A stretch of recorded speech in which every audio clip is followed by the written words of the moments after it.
ونعوذ بالله من شرور أنفسنا وسيئات أعمالنا من يهده الله فلا مضل له ومن يضلل فلا هادي له وأشهد أن لا إله إلا الله وحده لا شريك له وأشهد أن محمدا عبده ورسوله. أعوذ بالله من الشيطان الرجيم. يا أيها الذين آمنوا اتقوا الله حق تقاته ولا تموتن إلا وأنتم مسلمون. يا أيها الناس اتقوا ربكم الذي خلقكم من نفس واحدة وخلق منها زوجها وبث منهما رجالا كثيرا ونساء واتقوا الله الذي تساءلون به والأرحام إن الله كان عليكم رقيبا. يا أيها الذين آمنوا اتقوا الله وقولوا قولا سديدا يصلح لكم أعمالكم ويغفر لكم ذنوبكم ومن يطع الله ورسوله فقد فاز فوزا عظيما. أما بعد فإن خير الحديث كتاب الله وخير الهدي هدي محمد صلى الله عليه وسلم وشر الأمور محدثاتها وكل محدثة بدعة وكل بدعة ضلالة وكل ضلالة في النار.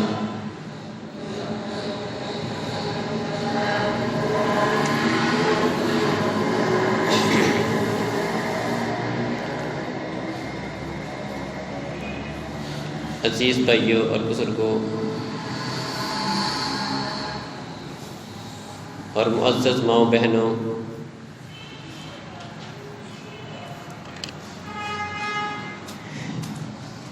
اللہ احکم الحاکمین نے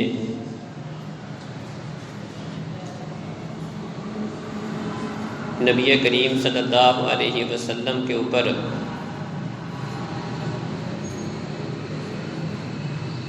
اپنا دین مکمل فرمایا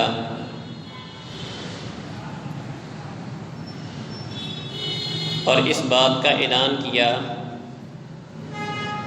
الیوم اکملت لکم دینکم واتممت علیکم نعمتی ورضیت لکم الاسلام دینا، کہ آج میں نے تم پر تمہارا دین مکمل کر دیا ہے اور اپنی نعمت کو تم پر پورا کر دیا ہے اور تمہارے لیے اسلام کو بطور دین پسند فرمایا ہے۔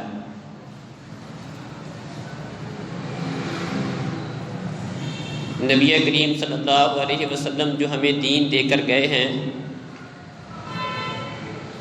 وہ ہر لحاظ سے مکمل ہے، اس میں کوئی نقص نہیں، کچھ بھی ادھورا پن نہیں، کسی بھی اضافے کی اس کے اندر گنجائش نہیں۔ فرمایا ترکتکم علی ملۃ بیضاء لیلھا کنہارھا، میں تمہیں ایک ایسا روشن صاف ستھرا دین دے کے جا رہا ہوں جس کی رات بھی دن کی مانند روشن ہے، جس میں کسی قسم کا کوئی ابہام نہیں، کچھ بھی ادھورا پن نہیں۔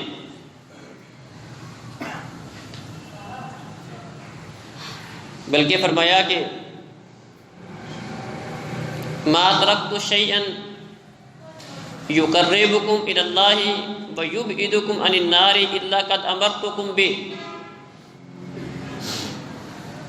ہر وہ چیز، ہر وہ عمل جس کے ساتھ تم اللہ رب العزت کا قرب حاصل کر سکتے ہو، وہ عمل تمہیں جہنم سے بچانے والا ہے، اللہ کی رضا تمہیں عطا کرنے والا ہے، اللہ کی خوشنودی تمہیں عطا کرنے والا ہے، اس کا میں نے تمہیں بتا دیا ہے، اس کا حکم دے دیا ہے۔ اسی طرح وَمَا مِن شَيْءٍ يُقَرِّبُكُمْ إِلَى النَّارِ وَيُبْعِدُكُمْ عَنِ اللَّهِ إِلَّا قَدْ نَهَيْتُكُمْ عَنْهُ، ہر وہ عمل جو تمہیں جہنم کے قریب کرنے والا ہے، اللہ سے دور کرنے والا ہے، اس سے بھی میں نے تمہیں روک دیا ہے۔ ہر وہ عمل جس کے کرنے کے ساتھ بندے کو ثواب ملتا ہے، نیکی ملتی ہے، وہ بھی میں نے بتا دیا، اور اس کی بھی وضاحت کر دی کہ جس کے کرنے کے ساتھ بندہ جہنم کے قریب جاتا ہے، اللہ کی ناراضگی مول لیتا ہے، اس کے متعلق بھی تمہیں متنبع کر دیا۔ حتیٰ کہ نبی کریم صلی اللہ علیہ وسلم نے چھوٹی چھوٹی چیزیں، پیشاب پخانہ کے آداب تک اپنی امت کے لوگوں کے لیے واضح کیے ہیں۔ کسی یہودی نے، غیر مسلم نے، ایک صحابی رسول کے سامنے اس بات کا اظہار کیا، یعلمکم نبیکم کل شیء حتی الخراء، تمہارا نبی بڑا عجیب ہے، تمہیں ہر بات بتاتا ہے، حتیٰ کہ تمہیں پیشاب پخانے کے آداب بھی بتاتا ہے۔ تو صحابی رسول نے اس کو اپنے لیے آر نہیں سمجھا، بلکہ اپنے لیے ایک اعزاز کی بات سمجھا، اور فرمانے لگے ہاں، ہمیں ہمارے نبی نے ہمیں سب چیزوں کے متعلق بتایا ہے، حتیٰ کہ ہمیں بتایا ہے کہ پیشاب کرتے وقت قبلہ کی طرف منہ نہیں کرنا، اس کی طرف پیٹھ نہیں کرنی ہے، 3 سے کم ڈیلے استعمال نہیں کرنے ہیں، ہمیں ہمارے نبی نے ہر بات بتائی ہے۔ صحابی رسول نے اس کو اپنے لیے ایک اعزاز کی بات سمجھی کہ ہمیں ہمارا نبی ہر چیز کے متعلق بتاتا ہے۔ ایسا واضح اور روشن دین نبی کریم صلی اللہ علیہ وسلم ہمارے لیے چھوڑ کے گئے ہیں۔ اس لیے فرمایا کہ جب اتنا واضح اور روشن دین دے کے جا رہا ہوں، اب میرے مرنے کے بعد، میرے جانے کے بعد، من عمل عملا لیس علیہ امرنا فہو رد، اب کوئی بھی بندہ اپنی مرضی سے اگر کوئی عمل کرے گا جس کے اوپر ہماری مہر نہیں ہے، تصدیق نہیں ہے، ہم نے وہ کر کے نہیں بتایا، کرنے کا حکم نہیں دیا، ہم سے وہ عمل ثابت نہیں، اپنی مرضی سے کوئی عمل کرے گا فہو رد، اللہ کی بارگاہ میں بالکل وہ قبول نہیں کیا جائے گا، مردود ٹھہرے گا۔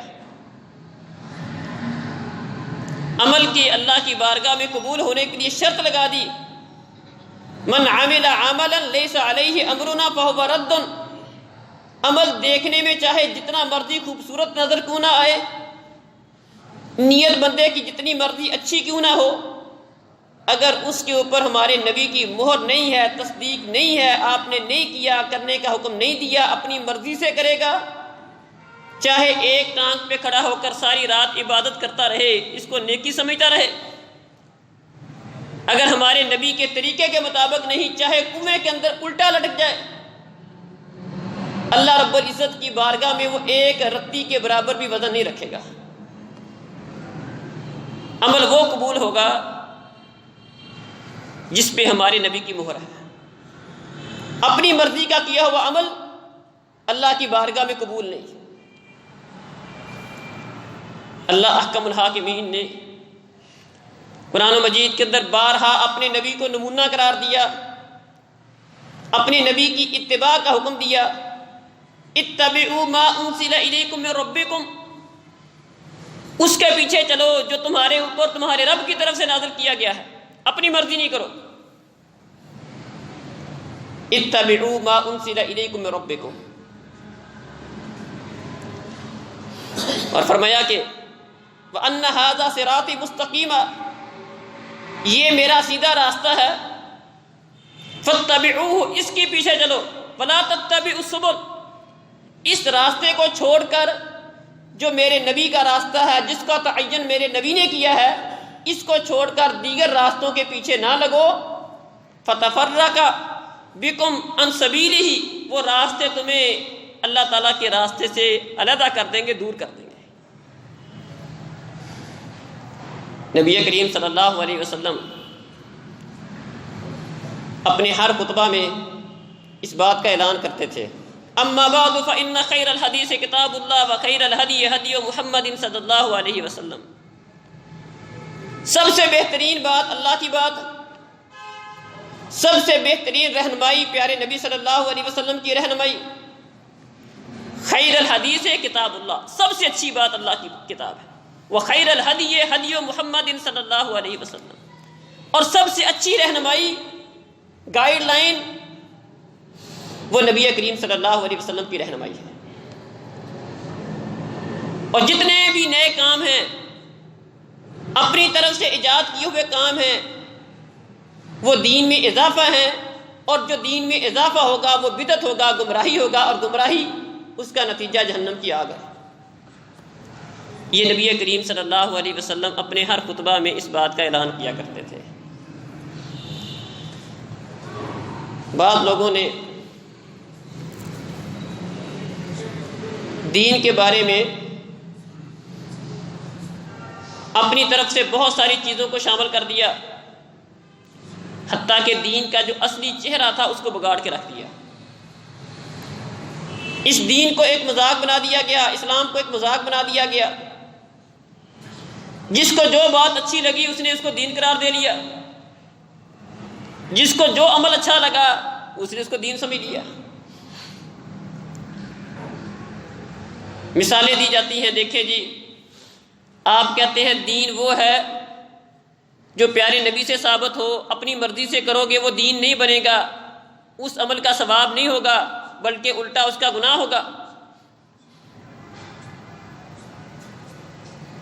آپ بہت ساری چیزیں استعمال کرتے ہیں، پنکھے استعمال کرتے ہیں، ہوائی جہاز استعمال کرتے ہیں. یہ چیزیں پیارے نبی صلی اللہ علیہ وسلم کے زمانے میں نہیں تھیں. تو یہ چیزیں کیسے ان کا استعمال ٹھیک ہو گیا؟ اگر پنکھوں کا استعمال ٹھیک ہے، لاؤڈ سپیکر کا استعمال ٹھیک ہے، یہ وسائل کے دیگر جو ذرائع ہیں ان کا استعمال ٹھیک ہے، تو اس میں کیا حرج ہے؟ انا للہ و انا الیہ راجعون.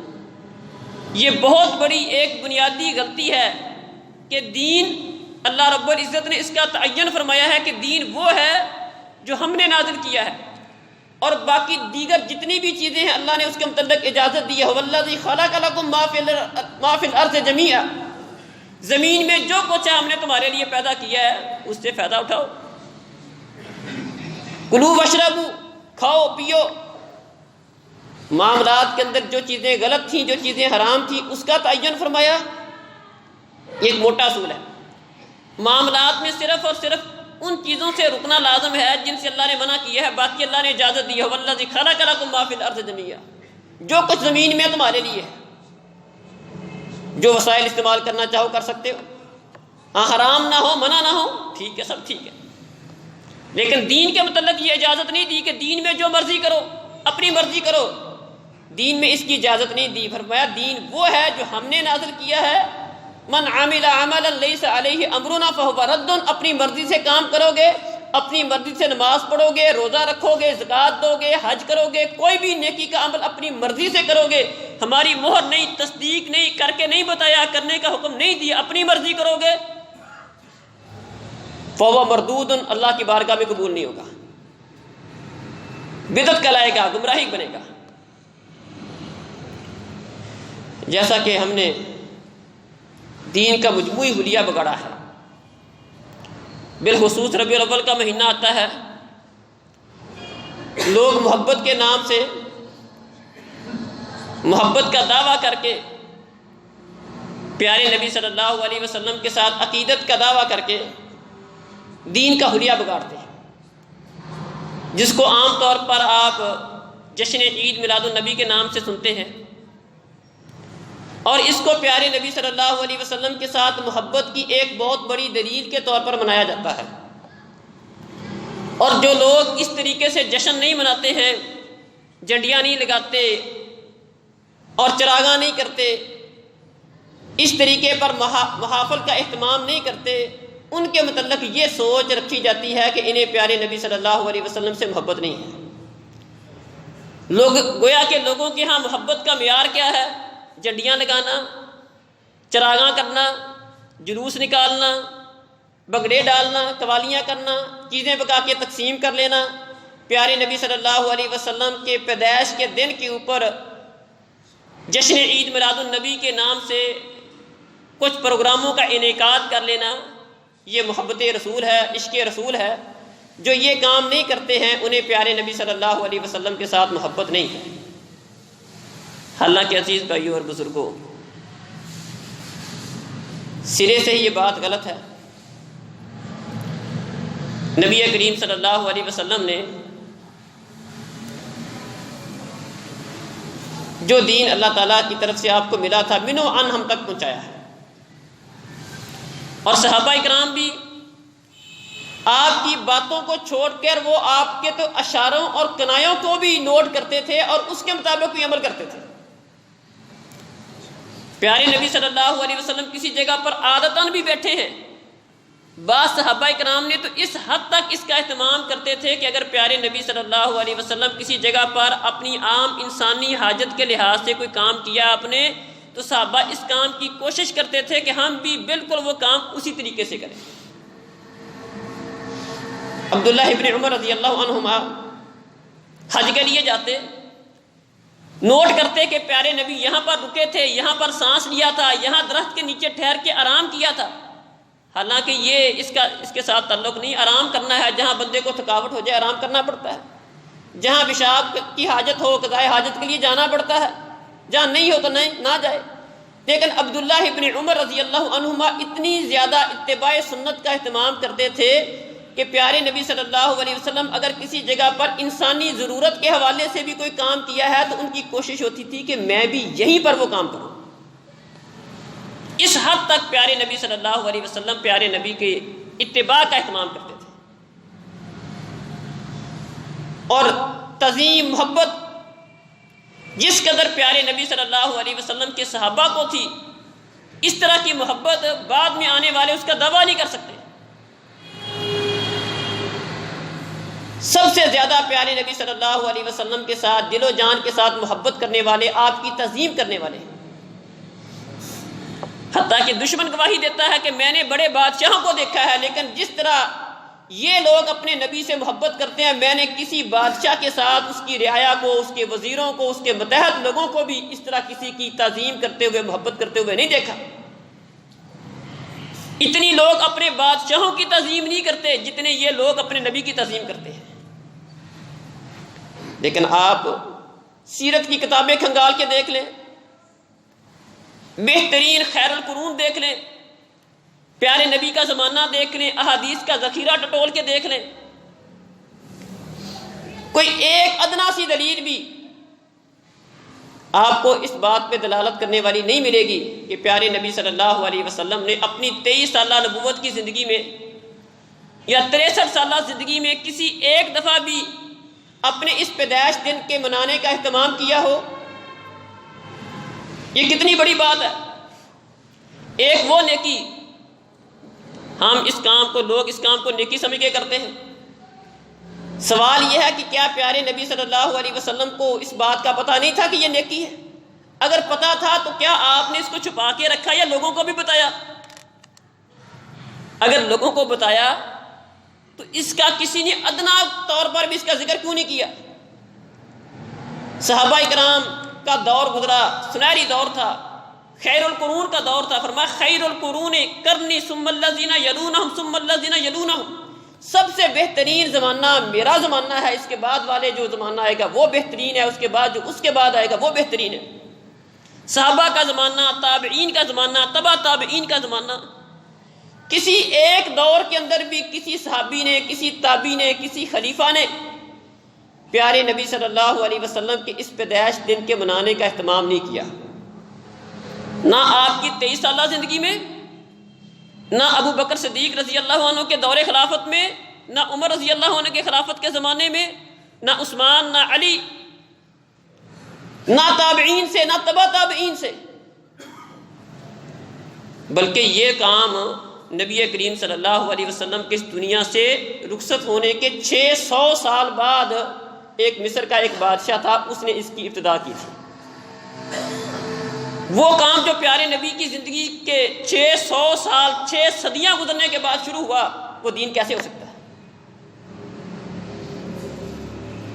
اور اس کو معیار قرار دیا جاتا ہے، بلکہ شعر پڑھے جاتے ہیں جہاں میں سبھی خوشیاں منا رہے ہیں سوائے ابلیس کے۔ گویا کہ یہ بنگڑے ڈالنے والے، قوالیاں کرنے والے، جھنڈیاں لگانے والے، چراغاں کرنے والے، جلوس نکالنے والے، شرکیہ اور بدعتی کام کرنے والے یہ صحیح کر رہے ہیں، اور باقی سارے ابلیس کے راستے پہ چل رہے ہیں، نعوذ باللہ۔ کیا نتیجہ نکلے گا؟ اس زمرے میں، اس شعر کے زمرے میں کون کون لوگ آ جائیں گے؟ پیارے نبی کے زمانے میں یہ کام نہیں ہوا، آپ کے بعد والے زمانے میں نہیں ہوا، کیا وہ سارے اس زمرے میں آئیں گے پھر؟ اللہ اکبر۔ تاریخ کے اندر نبی کریم صلی اللہ علیہ وسلم کے پیدائش دن کے بارے میں اختلاف ہے، اختلاف معروف ہے، مختلف کئی قسم کے اس میں اقوال موجود ہیں۔ بعض لوگ کہتے ہیں کہ آپ کی پیدائش کا دن 9 ربیع الاول کا ہے، بعض کہتے ہیں 12 ربیع الاول کا، اور بھی کئی اس میں اقوال موجود ہیں۔ جو دو مشہور قول ہیں وہ 9 اور 12 کے ہیں۔ لیکن نبی کریم صلی اللہ علیہ وسلم کی وفات کے دن کے بارے میں کہ کس دن نبی کریم صلی اللہ علیہ وسلم فوت ہوئے، بالاتفاق وہ 12 ربیع الاول کا دن ہے، چاشت کا وقت ہے۔ اب تھوڑا سا غور کریں عزیز بھائی اور بزرگوں، پیدائش دن کے بارے میں اختلاف، یہ سب سے بڑی دلیل ہے کہ پیارے نبی صلی اللہ علیہ وسلم کے زمانے میں یہ دن عام دنوں کی طرح گزرتا تھا۔ آپ کے صحابہ کے زمانے میں یہ دن عام دنوں کی طرح ہی گزر جاتا تھا، کیونکہ اگر وہ اس دن کو کوئی خاص اہمیت دیتے ہوتے تو کم از کم اس دن کے تعین میں اختلاف نہ ہوتا، بالکل اختلاف نہ ہوتا۔ اللہ کے رسول جی فلاں دن مناتے تھے اپنی پیدائش کا دن، لہٰذا آپ کی پیدائش کے دن میں اختلاف کرنے کی ضرورت نہیں ہے، حدیث میں آتا ہے فلاں دن مناتے تھے لہٰذا فلاں دن ہے۔ اس دن کے اندر اختلاف کا ہونا اس کی سب سے بڑی دلیل ہے کہ یہ چیز خیر القرون میں نہیں تھی۔ پیارے نبی کے زمانے میں، آپ کے بعد والے زمانے میں صحابہ، تابعین، تبع تابعین، بلکہ ائمہ اربع کو اٹھا کے دیکھ لیں، امام ابو حنیفہ ہے، امام شافعی ہیں، امام مالک ہیں، امام احمد بن حنبل ہیں، کسی بھی ایک امام سے یہ بات ثابت نہیں ہے کہ وہ اس دن کے منانے کی کوئی جواز کی بات کرتے ہوں۔ ادنا سی بات کسی ایک امام نے بھی کی ہو، ادنا سا اشارہ بھی کیا ہو، کسی ایک امام سے جن کی لوگ تقلید کا دعویٰ کرتے ہیں ان میں سے کسی ایک امام سے بھی یہ بات ثابت نہیں ہے۔ پھر عزیز بھائی اور بزرگوں،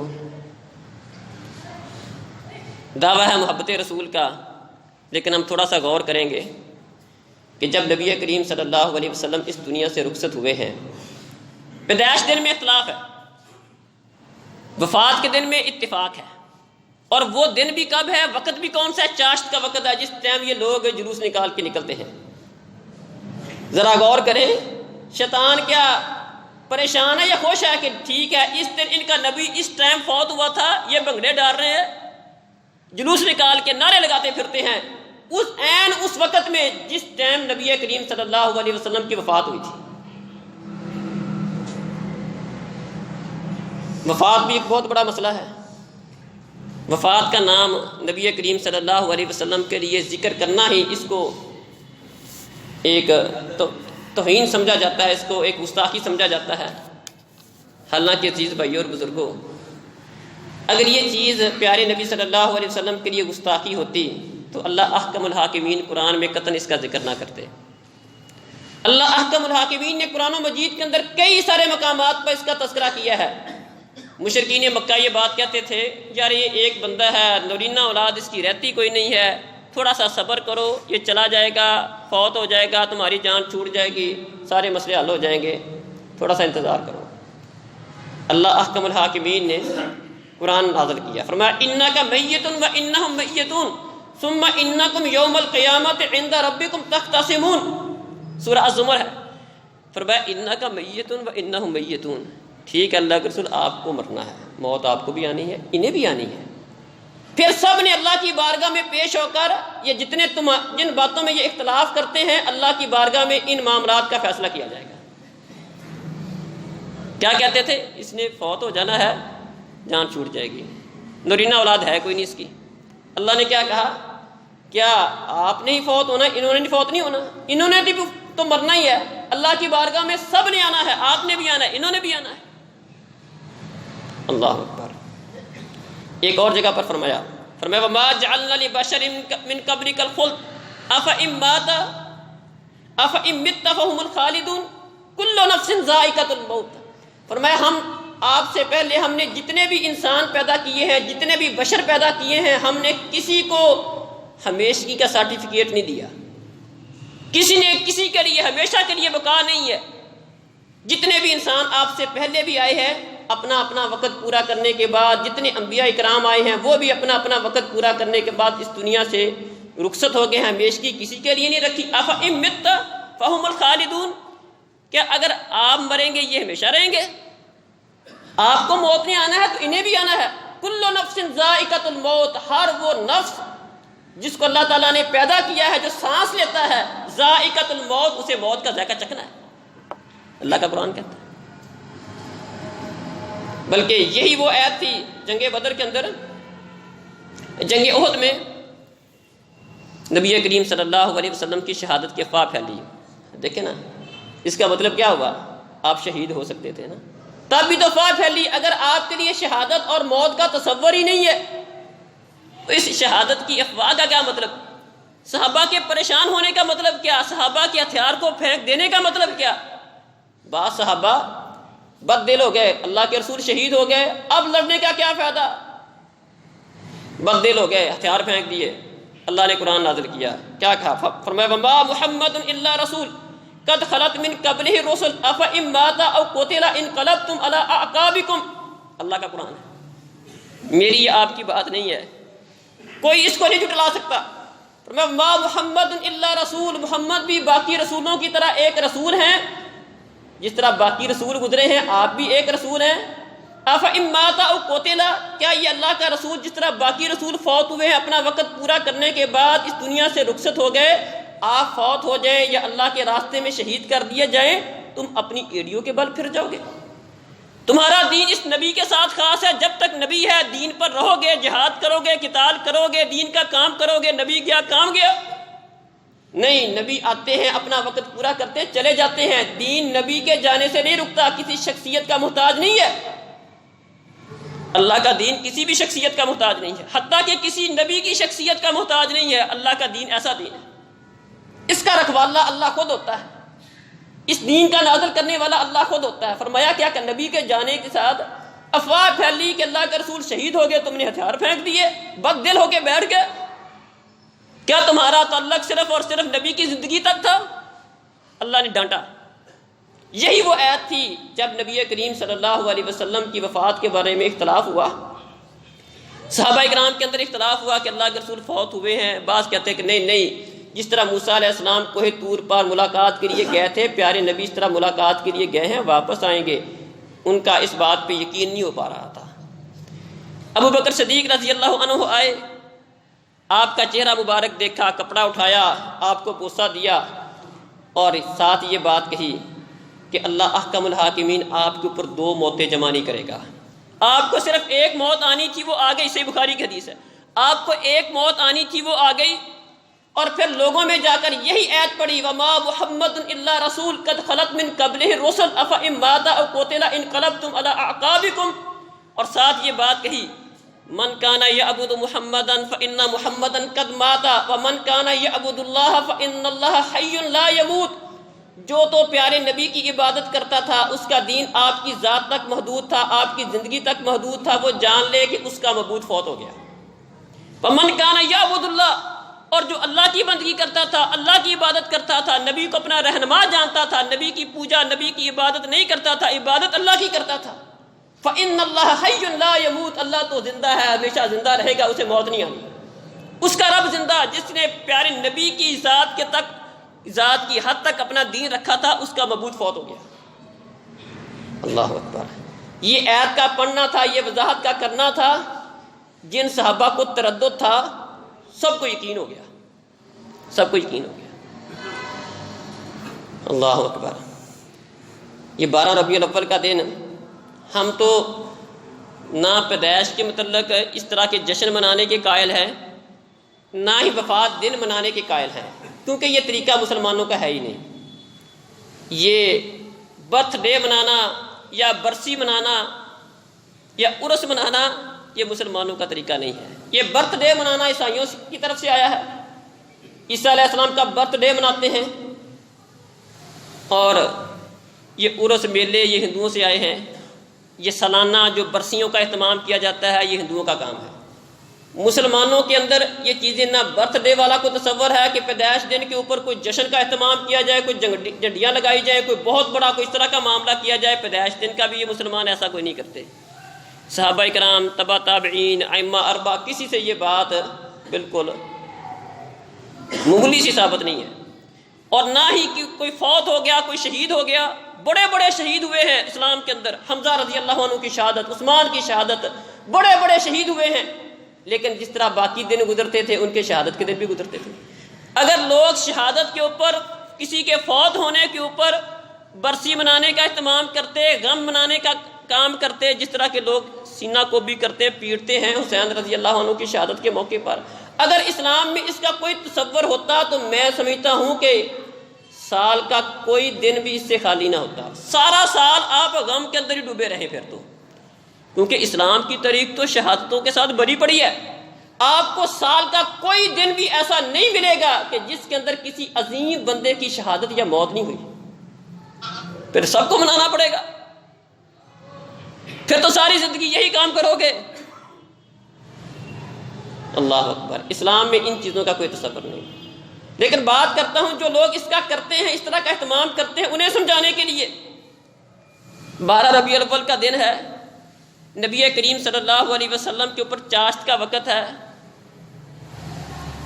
آپ کی کیا حالت تھی اور اس دن صحابہ کرام کی کیا حالت تھی، اور آج کل یہ برسیاں منانے والے اور جشن منانے والے ان کا حال کیا ہوتا ہے، ذرا موازنہ کریں۔ 12 ربیع الاول کا دن ہے، نبی کریم صلی اللہ علیہ وسلم کے متعلق اماں عائشہ رضی اللہ عنہا بیان کرتی ہیں، کہتی ہیں کہ پیارے نبی صلی اللہ علیہ وسلم میرے سینے کے ساتھ ٹیک لگا کے بیٹھے تھے، شدید بخار تھا، اس قدر آپ کو بخار زیادہ تھا، بخار کی تکلیف اس قدر زیادہ تھی کہ آپ اپنا ہاتھ ایک پانی کے برتن میں ڈالتے اور اس کو اپنے ماتھے پہ لگاتے بار بار، اور ساتھ یہ بات ارشاد فرماتے ان للموت سکرات، موت کے لیے بڑی سختیاں ہیں، جان ایسے نہیں نکلتی، موت کے لیے بڑی سختیاں ہیں، موت سے پہلے اللہ تعالیٰ بندے کو جھنجھوڑتا ہے ذرا۔ اللہ اکبر، آپ کی تکلیف کو دیکھ کر اماں عائشہ کیا فرماتی ہیں، کہتی ہیں میرا ذہن یہ تھا، میں یہ سمجھتی تھی کہ موت سے پہلے جو بندے کے اوپر کوئی تکلیف آتی ہے نا، یہ بندے کے گناہ گار ہونے کی نشانی اور علامت ہوتی ہے، اس لیے ایسا ہوتا ہے، موت سے پہلے جو سختی کا آنا یہ اس بات کی علامت ہوتا ہے۔ لیکن جب میں نے پیارے نبی کی سختی کو دیکھا، آپ کی تکلیف کو دیکھا، تو میرا ذہن تبدیل ہو گیا کہ نہیں نہیں ایسا نہیں ہے، اگر ایسا ہوتا تو پیارے نبی کو تو کوئی تکلیف آتی نہ۔ پیارے نبی کی تکلیف کو دیکھ کر میرا ذہن تبدیل ہو گیا کہ نہیں، موت سے پہلے سختی کا آنا یہ بندے کے گناہ گار ہونے کی علامت اور نشانی نہیں ہے۔ اللہ اکبر، آپ کی تکلیف کو دیکھ کر آپ کی بیٹی کیا کہتی ہے، پریشان ہوتی ہے، اور کہتی کیا ہے، اللہ اکبر، کہتی واہ کربا ابا، ہائے میرے ابا جان کی تکلیف۔ اپنے باپ کی تکلیف کو دیکھ کر فاطمہ رضی اللہ عنہا پریشان ہوتے ہوئے یہ بات کہتی، ہائے میرے ابا جان کی تکلیف، اس قدر تکلیف۔ اور پیارے نبی کیا فرماتے ہیں، فرمایا فقال لیس علی ابیک کرب بعد اليوم، آج کے بعد تیرے ابا پر کوئی تکلیف نہیں آئے گی، یہ آخری تکلیف ہے۔ مصیبت کے اندر پریشانیوں میں زندگی گزری ہے، یہ آخری پریشانی ہے، اللہ تعالیٰ پریشانیاں ساری ختم کرے گا۔ اللہ اکبر،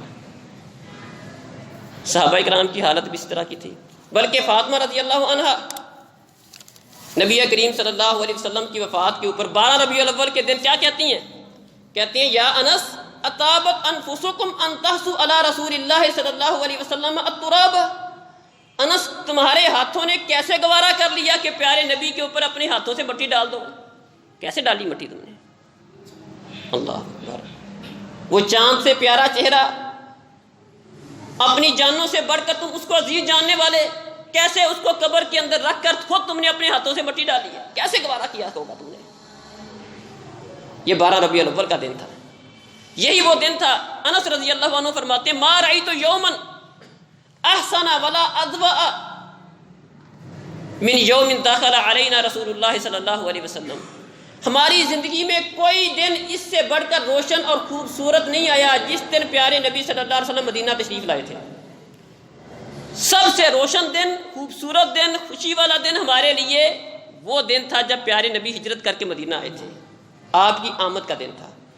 ولا اقبح ما رأيت يوما كان اقبح ولا اظلم من يوم مات فيه رسول اللہ صلی اللہ علیہ وسلم، اور اس سے بڑھ کر کوئی کبھی دن اور اندھیرے والا دن میں نے نہیں دیکھا جس دن پیارے نبی صلی اللہ علیہ وسلم فوت ہوئے، آپ اس دنیا سے رخصت ہوئے۔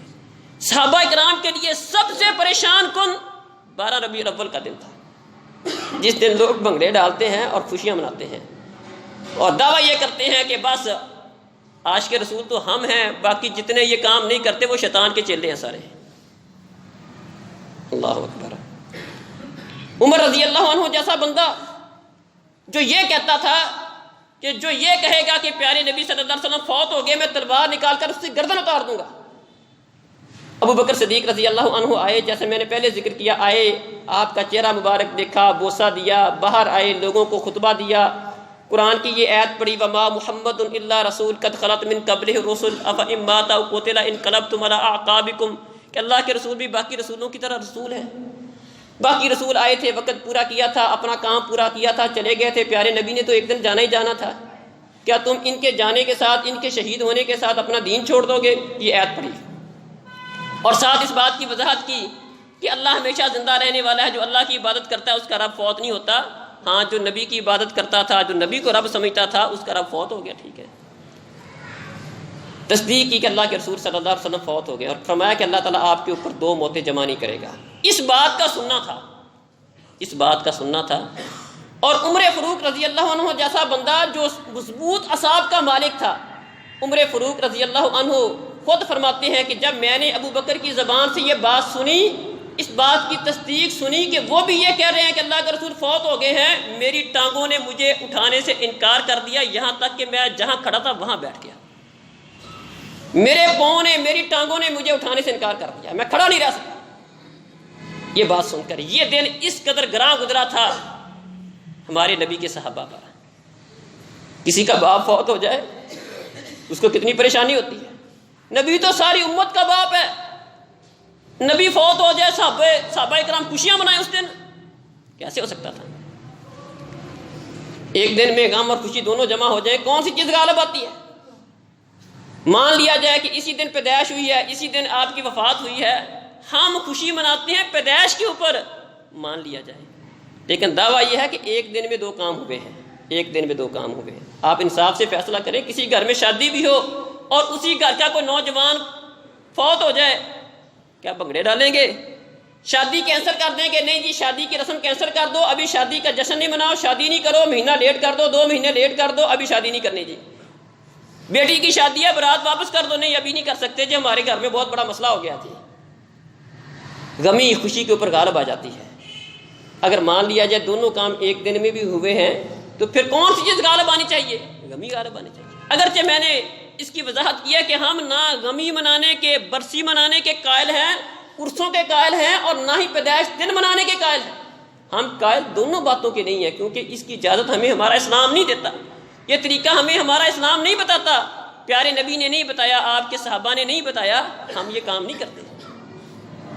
یہ بات کرنے کا صرف اور صرف مقصد یہ ہے کہ جو اس طرح دن منانے کے قائل ہیں، اگر وہ منائیں تو پھر تو ان کی حالت یہ ہونی چاہیے۔ اس طرح کی اور کئی ساری باتیں ذکر کرتے ہیں۔ ہاں عزیز بھائیو اور بزرگوں،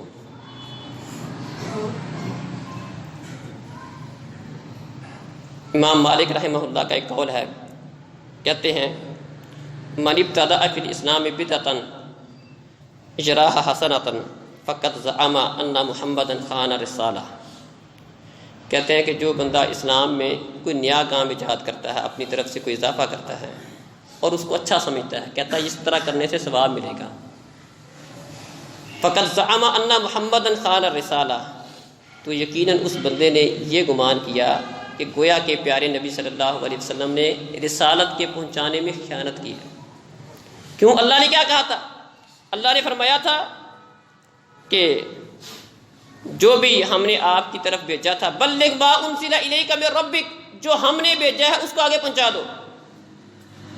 اور جو کہتا نہیں یہ نہیں پہنچایا، اللہ نے کہا الیوم اکملت لکم دینکم، میں نے دین پورا کر دیا، مکمل کر دیا، یہ کہتا یہ رہ گیا ہے، گویا کہ یہ دین کی اصلاح کر رہا ہے اور اللہ کی بات کا انکار کر رہا ہے۔ اس لیے عزیز بھائیو اور بزرگوں، دین وہ ہے جو ہمارے نبی ہمیں دے کے گئے۔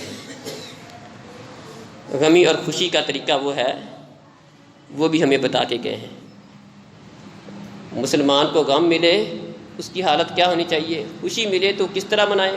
فرمایا عجبا لامر المؤمن فان امرہ کلہ خیر لہ، مومن کا معاملہ بڑا زبردست ہوتا ہے، غم ملے خوشی ملے اس کا معاملہ زبردست ہوتا ہے۔ ان اصابتہ سراء صبر شکر، اگر اسے خوشی ملتی ہے، کوئی نعمت ملتی ہے، آپے سے باہر نہیں ہوتا، ڈھول نہیں بجاتا، بھنگڑے نہیں ڈالتا، غیر شرعی کام نہیں کرتا، بلکہ اللہ کا شکر ادا کرتا ہے، نماز پڑھتا ہے، سجدہ کرتا ہے، شکرانے کے نفل پڑھتا ہے، کوئی صدقہ خیرات کرتا ہے، اللہ تیرا شکر ہے یہ نعمت دی ہے۔ وَإِنْ أَصَابَتْهُ ضَرَّاءُ صَبَرَ، غم ملا، پریشانی آئی، کوئی مسئلہ بن گیا، کوئی فوت ہو گیا، کوئی بڑے سے بڑا مسئلہ بن گیا، تب بھی گریبان نہیں پھاڑتا، آہو بکا نہیں کرتا، چیخو پکار نہیں کرتا، بلکہ اس کے اوپر صبر کرتا ہے۔ یہ مومن کا کام ہے۔ ہمارا اسلام ہمیں غم منانے کا طریقہ بھی بتاتا ہے، خوشی منانے کا بھی طریقہ بتاتا ہے۔ ہمارا اسلام ہمیں ہر بات بتاتا ہے۔ تو مسلمان ہونے کے ناطے ہمیں اپنی اصلاح بھی کرنی ہے اور اپنے بھائیوں کی اصلاح بھی کرنی ہے، انہیں یہ بات سمجھانی ہے کہ یہ جو کام ہم کرتے ہیں اس کا اسلام کے ساتھ تعلق نہیں ہے، اس کا محبت رسول کے ساتھ تعلق نہیں ہے۔ محبت اس چیز کا نام نہیں ہے کہ غیر شرعی کاموں کو کیا جائے، وہ کام جو اپنی مرضی کے ہیں، جسے ہم اچھا سمجھتے اس کو کرنے لگ جائیں۔ اللہ تعالیٰ نے قرآن مجید کے اندر مشرکین کی نماز کا ذکر کیا، فرمایا ما کان صلاتهم عند البیت الا مکاء وتصدیہ۔ یہ مشرکین بیت اللہ کے اندر نماز کس طرح پڑھتے ہیں؟ فرمایا ان کی نماز سیٹیاں اور تالیاں ہیں، تالیاں بجا بجا کر اپنی عبادت کرتے ہیں، اپنی عبادت میں تالیاں بجانا۔ آپ انصاف کریں، یہ جو اس طرح کا اہتمام کرنے والے قوالیاں، اس کا عام استعمال کیا جاتا ہے، اس طرح کی محافل کے اندر عام اس کا استعمال کیا جاتا ہے۔ محفل میلاد ہے، پیارے نبی صلی اللہ علیہ وسلم کی طرف اس کی نسبت ہے، اور اس میں کام کیا ہو رہے ہیں؟ اس میں تالیاں بجائی جا رہی ہیں، اس میں ڈولوں کو پیٹا جا رہا ہے، اور اس کو عبادت کا نام دیا جا رہا ہے۔ بلکہ ایک دفعہ نبی کریم صلی اللہ علیہ وسلم کہیں جا رہے تھے، آپ نے دور سے کسی جگہ سے بانسری کی آواز سنی، بانسری کی آواز آ رہی تھی۔ پیارے نبی صلی اللہ علیہ وسلم نے اپنے کانوں میں انگلیاں دے دیں، ساتھ ابن عمر تھے، تھوڑا سا آگے گئے، ابن عمر کو فرمایا کانوں سے انگلیاں نہیں نکالی، کہا ابن عمر وہ آواز اب تو نہیں آ رہی۔ سناٹا ہونا، دور سے آواز آتی ہے، بندہ روک تو نہیں سکتا، پتہ نہیں کہاں سے آ رہی۔ اپنے کانوں میں انگلیاں دے لیں، جب تک یقین نہیں ہوا کہ وہ آواز آنا بند ہو گئی ہے، ابن عمر سے کہا ابن عمر آواز اب تو نہیں آ رہی؟ کہا نہیں اللہ کے رسول اب نہیں آ رہی۔ پھر آپ نے انگلیاں نکالی۔ اللہ اکبر۔ اس کو لوگوں نے مختلف نام دے کر یہ گانے بجانے کے آلات جو ہیں اس کو جائز قرار دے دیا، بلکہ اللہ کا نام لے کر، اس کے رسول کا نام لے کر، قرآن کو پڑھتے ہوئے اور ساتھ یہ کام کرتے ہیں۔ گویا کہ کتنی بڑی گستاخی اور مذاق ہے کہ جس کام سے اللہ روک رہا ہے، جس کام سے اس کا نبی روک رہا ہے، جس کام کو ناپسند کر رہا ہے، جس کے متعلق نبی فرماتے ہیں کہ مجھے ان چیزوں کو توڑنے کے لیے بھیجا گیا ہے، وہی کام کر کے اور نام بھی اسی نبی کا لیا جا رہا ہے۔ اس سے بڑی گستاخی کیا ہو سکتی ہے؟ اللہ تعالیٰ سمجھنے اور عمل کرنے کی توفیق عطا فرمائے۔